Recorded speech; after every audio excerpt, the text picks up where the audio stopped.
안녕하세요, 여러분.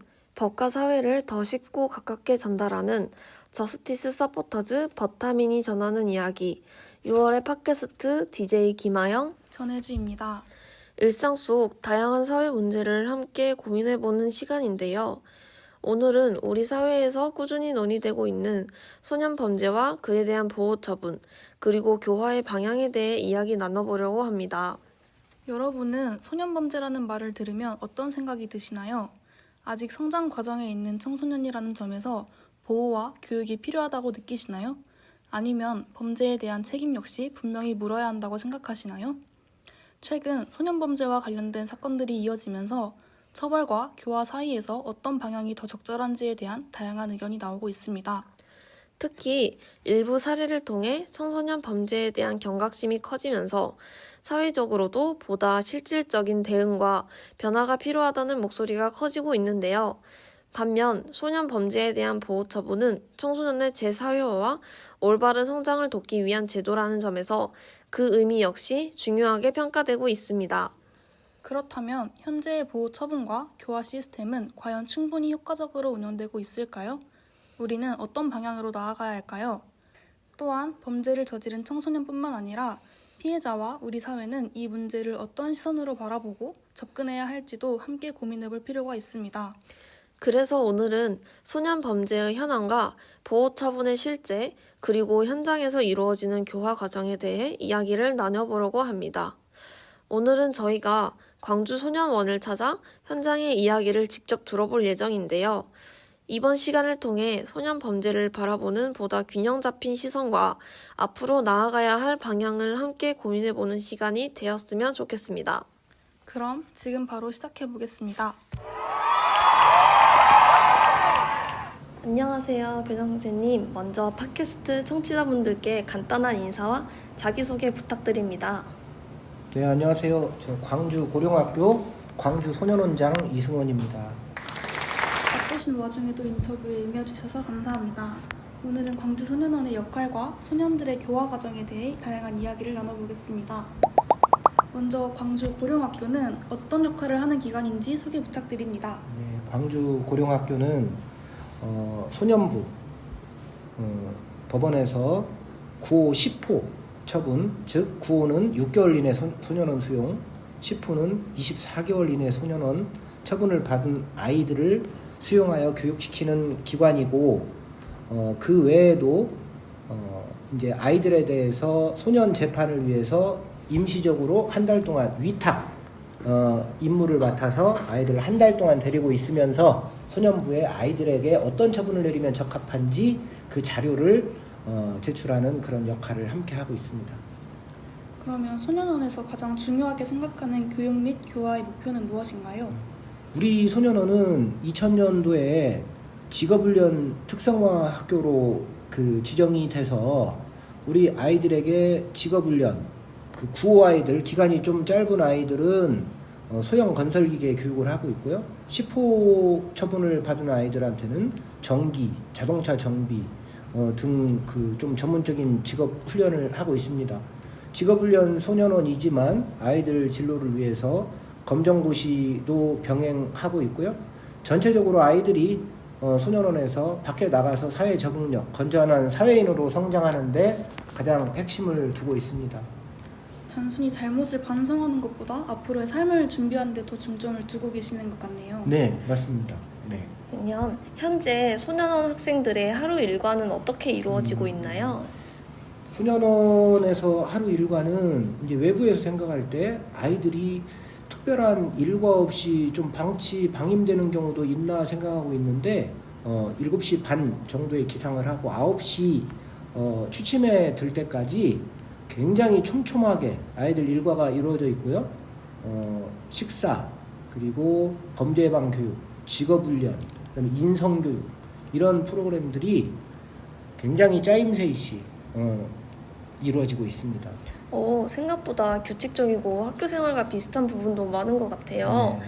그러면 여기서 학생들이 가장 좋아하는 시간은 언제인가요? 학생들이 가장 좋아하는 시간은 일단 체육활동 시간이고, 또 외부에서 재능기부 차원으로 들어와서 아이들 예술, 프로그램, 이런 프로그램을 하는 걸 진짜 좋아하는 것 같아요. 아이들이 뭐 미술, 예술, 음악 뭐 이런 프로그램을 별로 안 좋아할 것 같은데, 아이들이 이때까지 접해보지 못했던 사회에서 소외돼서 접해보지 못했던 이런 활동들에 굉장히 관심을 갖는 것 같고, 내가 이런 데 소질이 있구나, 이런 걸 처음 느껴보는 경우가 많아서 의외로 이런 곳에 굉장히 관심이 많습니다. 그러면 학생들의 생활 규칙은 어떤 기준으로 정해지며 이러한 규칙이 학생들의 변화에 어떤 영향을 준다 생각하시나요? 생활 규칙은 모든 아이들에게 거의 동일하게 이루어지는데, 직업훈련이 어느 반에 있느냐에 따라서 같은 교육을 모두 놓고 하기 그러기 때문에 비슷한 교육들이 반별로 돌아가면서 이루어진다고 생각하면 되고요. 체육활동도 항상 반복되는데 아이들 반별로 이렇게 돌아가면서 또 이런 규칙들이 학생들에게 어떤 영향을 주냐면, 밖에 있을 때는 아이들이 그냥 하루 종일 자기의 일과대로 움직이면서 바람직한 습관이 들지 않는데, 여기에서는 주어진 규칙에 따라서 공동체 생활에 적응해야 되기 때문에 밖에 나가서 생활하는데 그런 일정한 규칙들에 따르는 그런 훈련들이 자동적으로 이루어진다고 생각하고 있습니다. 규칙을 지키는 경험 자체가 사회 적응을 위한 연습이 되는 것 같아요. 네. 그럼 선생님들의 하루 일과는 어떻게 이루어지며 학생들을 지도할 때 가장 중요하게 생각하는 부분은 무엇인가요?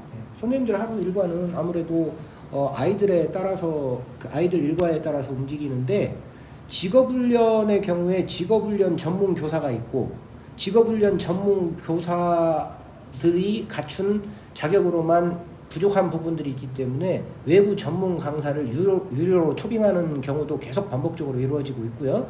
또 직업훈련 선생님들이 직업훈련에 신경 써야 되는데 아이들 그 규칙 위반 이런 것까지 확인하기 어렵기 때문에 담임이 또 별도로 지정돼 있고, 또 야간에는 당직 선생님들에 의해서 일과가 진행되는데, 수시로 바뀌는 아이들 통제하는 담당이 바뀌기 때문에 문제가 있을 수 있기 때문에 아이들의 어떤 특성이나 이런 것들에 대해서 계속 공유하면서 그것이 연계가 이루어지도록 하고 있고, 우리 소년원에서는 학생들 지도할 때 가장 중요하게 생각하는 부분은, 소년원의 주인은 아이들이다. 아이들을 행복하게 하면 우리 선생님도 행복하고 모두가 최고의 직업이 될 수 있다는 생각으로 아이들의 인권을 최대한 존중하면서, 또 아이들의 특성을 고려해서 개별 처우도 제대로 이루어지고 있다고 생각합니다. 그럼 학생들을 단순히 관리하는 것이 아니라 지속적으로 소통하는 역할도 매우 크겠네요. 네. 그럼 다양한 직업 능력 개발 훈련 교육과 인성 교육, 사회성 함양, 가족관계 회복 프로그램을 운영하는 것으로 알고 있는데 구체적으로 어떻게 진행되나요? 네. 좀 전에 말씀드렸듯이 직업 능력 개발 훈련 교육, 이거는 전문 경력관이라고 해서 이 아이들 훈련 교과에 맞는 전문 자격을 갖춘 선생님들을 특별히 채용해 가지고 이루어지고 있고, 또 인성교육, 사회성 함양 이런 부분들은 우리 직원 전문가들도 있지만 더 전문성을 키우기 위해서 외부 전문 유료 강사, 그리고 어떤 재능 기부를 통해서 다양하게 이루어지고 있고, 또 아이들 수용시설이라고 해서 이 안에만 가두고 있는 것이 교육의 효과가 좀 낮다고 생각하기 때문에 다양한 외부 뭐 숲체험, 그리고 뭐 볼링, 체육활동도 밖에서 하기도 하고, 그래서 축제 이런 데도 아이들을 좀 감호에 문제가 있을 수 있지만 아이들을 가두는 것만으로는 교육의 효과를 거둘 수 없기 때문에 선생님들이 좀 위험을 감수하고라도 밖에 체험활동도 많이 하고 있고요. 가족관계 회복 프로그램은 정말 우리가 신경 써서 하고 있는 부분인데, 가족관도 만들어져 있어요. 그래서 아이들 좀 면회를 오기 어렵거나 생계나 아니면 거리상으로 이런 아이들 부모가 면회를 오면 1박 2일로 생활하도록 가족관도 마련되어 있고요. 또 어떤 시간을 맞추기 어려운 부모들한테는 특별면회처럼 이루어지고 있습니다. 그리고 부모가 우리 프로그램에 함께 참여하게 하고, 또 내가 원장으로서 부모님들께 그래요. 아이들이 나가는 날 우리는 오늘 나가서 사고를 쳐야 되겠다. 단시간 내에 먼 일을 범죄를 다시 저질러야겠다라고 다짐하고 나가는 아이들 아무도 없다. 근데 아이들이 또 범죄를 저지르는 이유 중에 하나가 아이는 변했는데 부모와 가정과 주변은 변하지 않았기 때문에 올 수도 있다. 그렇기 때문에 가족도 함께 변해야 된다. 그리고 보호자 교육도 이루어지는데 의무적으로 보호자 교육을 받게 법원에서 명령을 받은 경우가 많은데 보호자 교육할 때도 부모의 변화의 필요성을 굉장히 많이 강조하고 있습니다. 그럼 여러 프로그램 가운데 특히 제4회화의 효과가 높다고 평가되는 프로그램이 있다면 소개해 주실 수 있을까요? 제4회화의 효과가 높다고 평가되는 프로그램이 많이 있겠지만 네. 아마도 가족들을 함께 하는 가족 회복 프로그램이 효과가 높은 것 같고요. 우리 소년원에서는 제4회화의 효과가 높다고 평가되는 프로그램을 해야 될까? 뭐냐면 우리 아이들이 이 소년원에 일정 기간 있다 나가면서 우리 남자 아이들 같은 경우에는 군대라는 걸림돌이 있어요. 그래서 아이들이 여기에서 많은 자격증을 따서 군대를 좀 있으면 가야 되는데 취업을 하기 그렇다 해서 그 기간 중에 문제가 또 발생되고 나가가지고 좀 있다 보면 이제 성인 형법에 적용을 받는 나이가 되면서 성인 범죄자로 전이되는 경우가 많은데 제4회화의 효과가 높은 프로그램이라고 보긴 그렇지만 아이들 검정고시를 가르쳐서 대학을 진학시키면 군대 가기 전까지 완충작용이 확실히 되는 그래서 학과 공부를 시키고 대학 진학하게 하고 취업하게 하는 이런 프로그램들. 그래서 한국법무보호복지공단이라는 곳에도 와가지고 취업훈련도 시키고 그 취업훈련에 가담하는 정도에 따라서 계속 성공수당도 주거든요. 이런 진학과 취업에 해당되는 프로그램, 이런 프로그램들이 실질적으로 효과가 높고, 근데 그 취업이나 대학 진학에 특정된 제4회화 교육이 그럼 효과가 가장 높느냐? 그런 거에 집중하려면 인성, 그 다음에 재범방지, 그 가치관 함양, 반사회적 감정 해소, 이런 프로그램들이 종합적으로 적정하게 이루어져야 아이들이 취업이나 대학 진학에 관심을 갖지 않나. 모든 것이 종합적으로 이루어져야 된다, 이렇게 생각하고 있습니다. 학생들이 실제 사회와 다시 연결되는 경험을 할 수 있다는 점에서 의미가 네. 큰 것 같습니다. 그럼 직업교육이나 진로교육은 어떤 방식으로 진행되고 있나요? 직업교육은 우리 직업훈련 선생님들에 의해서 지속적으로 진행이 되고요. 진로교육도 우리 아이들에게 필요한 진로교육이 다양하게 이루어지고 있어요. 아까도 말씀드렸듯이 직업훈련 교사로도 충분할 것 같지만 요즘 직업 환경이 너무 다양해지다 보니까 외부 전문 강사들도 초빙해서 지속적으로 교육을 하고 있고요. 외부 전문 강사를 간헐적으로 필요해서 부르는 게 아니라 고정적으로 들어와서 우리 선생님, 공무원의 교육만으로 부족한 부분을 항상 수시로 메우고 있다, 이런 생각이 들고요.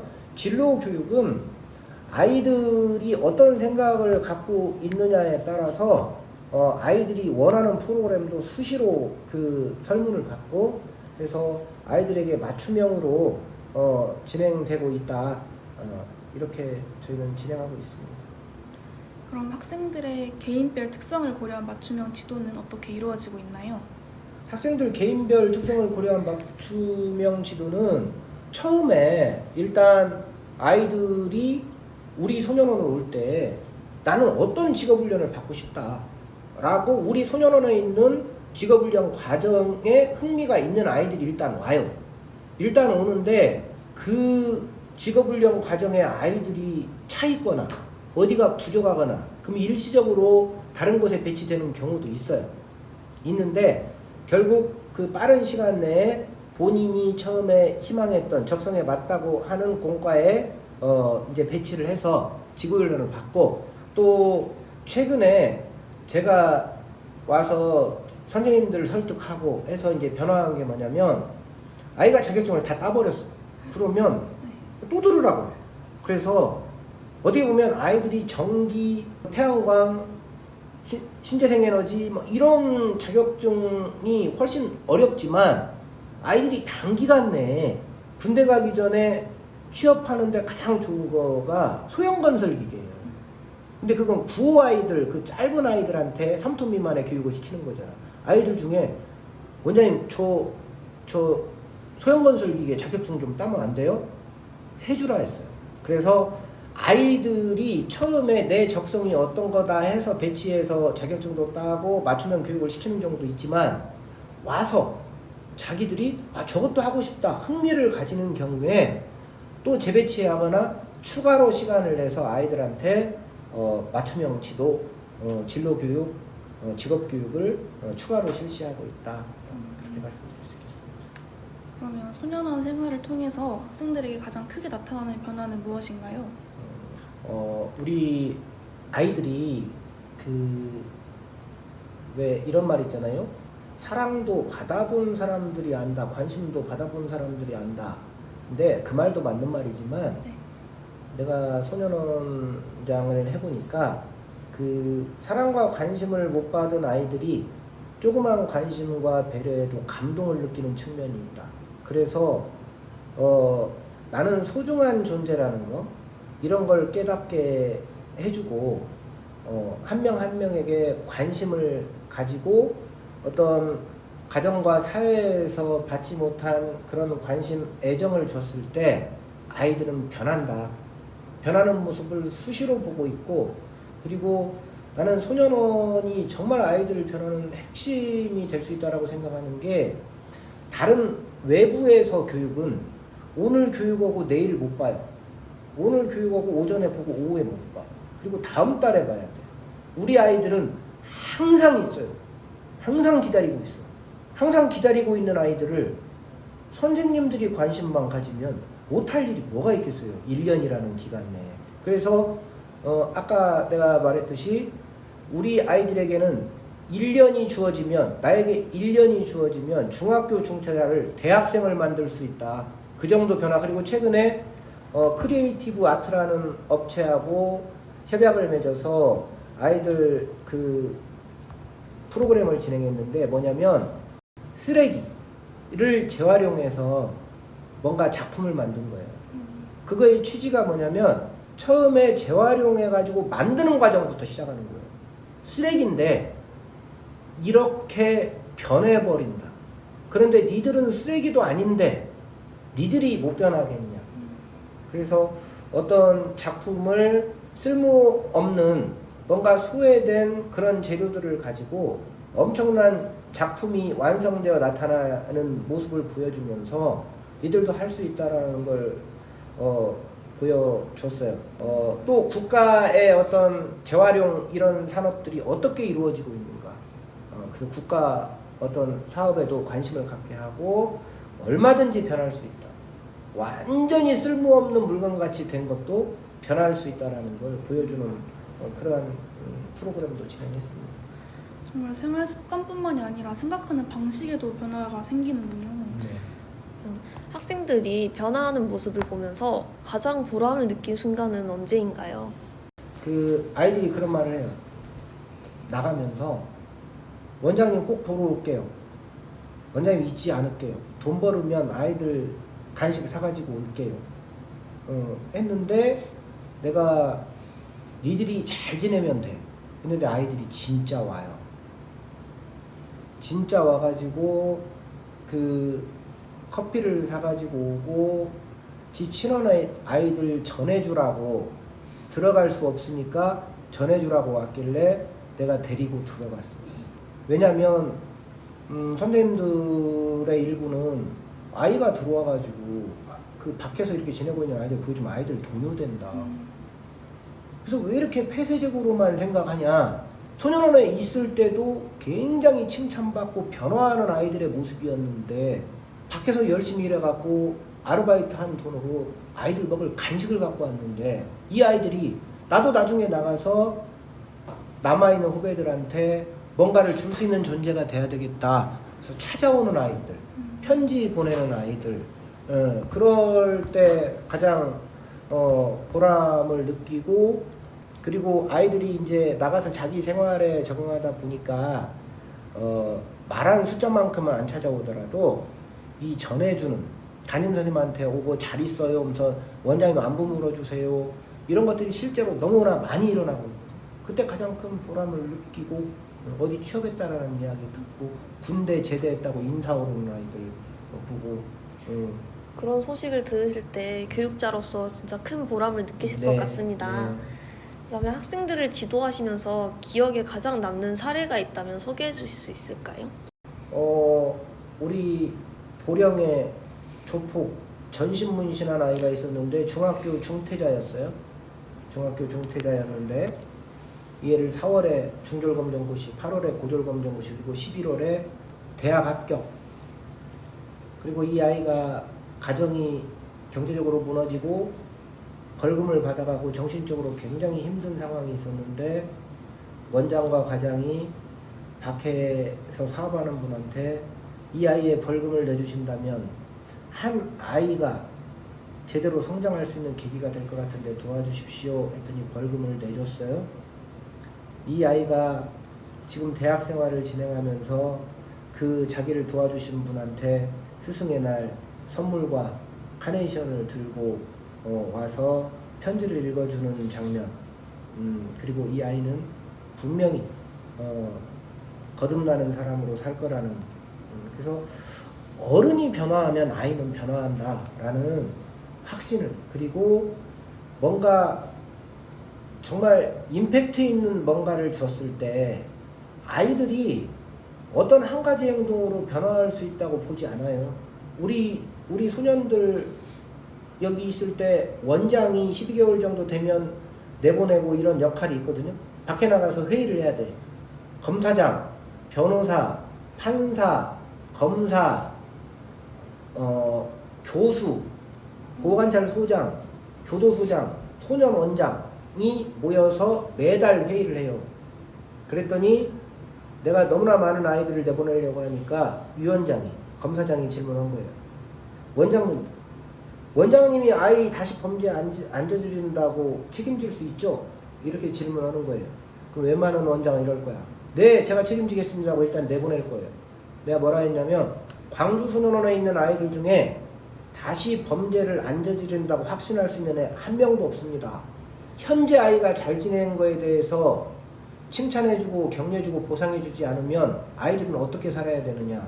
잘했을 때 칭찬을 자꾸 해주고 밖에 내보냈을 때, 안에 있을 때 소년원 선생님들이 최선을 다하고 밖에 있을 때 부모와 가정과 사회와 경찰, 검찰, 법원, 보호관찰소가 돌려막기 하는 것이다. 그래서 어른들에 대한 좋은 기억이 쌓여갈 때 애가 건전하게 돌아올 수 있는 확률이 높아지는 것이다. 우리는 그거를 위해서 최선을 다하는 것이다. 라고 그렇게 이야기를 했습니다. 그럼 소년원에서 형성된 긍정적인 변화가 퇴원 이후에도 이어질 수 있도록 어떤 지원 체계가 마련되어 있나요? 네. 우리는 이제 사례 관리라고 해서 그냥 우리가 규정처럼 정해져 있는 기간은 6개월간 아이들이 어떻게 지내는지 확인한다. 그리고 우리 아이들 나가면 좀 일찍 나가거든요.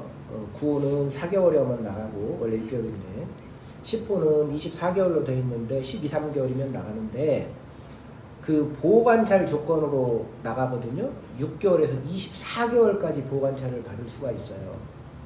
그 사이에 우리 소년원에서 아이가 어떻게 지냈고 심리적 특성은 어떻고 가정 환경은 어떻고 이걸 보호관찰 담당자에게 다 넘겨요. 그러면 교육의 연계가 이루어지는데 수시로 보호관찰관과 소년원 담당자가 확인을 하면서 아이한테 도움이 필요한 부분은 보호관찰소에서 노력하지만 내가 소년원에 아이를 데리고 있으면서 밖에 연계돼서 그 아이를 도와줬던 그런 분들하고 연계해서 6개월이 넘어가도 아이들에게 필요하면 지속적으로 사후 관리를 해서 아이들의 변하는 모습을 지켜보고 있습니다. 그럼 학생들이 사회에 다시 적응하기 위해서 가장 필요한 것은 무엇이라고 생각하시나요? 사회에 다시 적응하기 가장 필요한 거는 아이들의 변화 외에 그 가정, 특히 부모가 함께 변해야 하고, 또 아이들은 어떻게 보면 대부분의 아이들이 자신이 원하지 않는 사회적 약자가정에서 태어났을 가능성이 높거든요. 그래서 어떤 가정, 학교, 보호관찰소, 지역사회 이런 사람들이 관심을 포기하지 않는다면 아이들은 돌아온다. 저는 그런 확신을, 아이들의 변화 가능성에 대한 확신을 갖고 있고, 또 그 신뢰에 대해서 우리는 그럴 수 있다라는 확신을 가지는 게 우리 직업이라고 생각합니다. 그럼 교화 시스템을 운영하시면서 느끼는 어려움이나 개선이 필요한 부분은 무엇이라고 생각하시나요?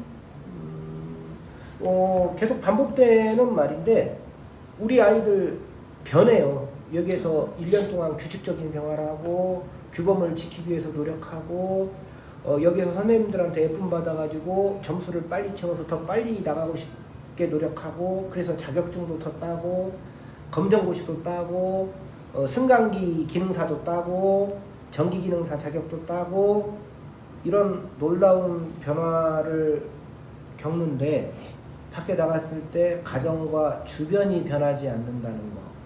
그리고 내가 아이들 내보낼 때 부모님들을 일일이 만나는데 그때 하는 이야기가 그거예요. 나는 아이들하고 지내면서 정말 천국 같은 시간을 보냈다. 이제 아이의 천국으로 돌려보낸다. 근데 부모님들이 제발 아이를 데리고 있으면서 아이들 입에서 소년원 선생님들만 또 못하네 라는 소리를 안 듣게 예쁘게 보살펴줬으면 좋겠다 하는데, 소년원 선생님들의 열정이 높을수록 아이들이 밖에 나가서 다른 어른들한테 실망하는 경우가 많은 폐해도 있다. 그래서 어떤 시스템 운영하면서 느끼는 게, 그 소년원과 아이들을 매일 두고 보면서 뭔가를 쏟았던 이 체계하고, 그러면 아이들을 두고두고 데리고 있으면서 더 개선될 때까지 데리고 있어야 되는데, 그건 아이의 인권을 위해서 안 되잖아요. 일정 기간이 되면 내보내야 된다는 거. 근데 밖에서는 소년원처럼 아이들을 지속적으로 데리고 있으면서 할 수 있는 시스템은 없잖아요. 강제성도 있고. 그렇기 때문에 그런 부분들이 이 소년원에서 규칙적인 생활, 항상 함께 있으면서 줄 수 있는 게 많은데, 그 연계가 밖에 나가서 그렇게 체계적으로 이루어지는 시스템이 없다라는, 그 시스템을 마련하는 것도 사실상 쉽지 않고, 그런 부분들이 가장 안타깝다고 생각합니다. 그럼 마지막으로 청소년들과 우리 청취자들에게 꼭 전하고 싶은 메시지가 있다면? 예. 우리 밖에서 촉법소년 문제도 그렇고 소년들에 의한 어떤 흉포화된 범죄들이 날로 늘어나고 있고, 어떤 피해자들, 불특정 다수의 피해자들이 회복할 수 없는 정도의 고통을 느끼는 경우도 많이 있습니다. 근데 이 아이들에게 뭔가 최선을 다하고 있는 어떤 기관, 시설들이 많이 있거든요. 근데 외부 일반 시민들은 이런 아이들한테 이렇게까지 신경을 쓰는 게 과연 맞느냐라는 시선도 있어요. 근데 우리가 전자발찌, 성인들 전자발찌의 경우에도 국가 예산으로 다 그 비용을 다 대고 관리를 하거든요. 이것이 범죄자의 교화 개선 측면도 있지만, 범죄자의 복지, 인권을 위해서 노력하는 부분도 있지만, 이 사람들이 교화 개선되지 않으면 그 사회적 비용을 우리 일반 시민들이 치러야 되는, 이 사람들의 교화 개선을 위해서 최선을 다하는 건 선량한 우리 시민들의 안전과 생명, 재산을 보호하는 역할도 한다.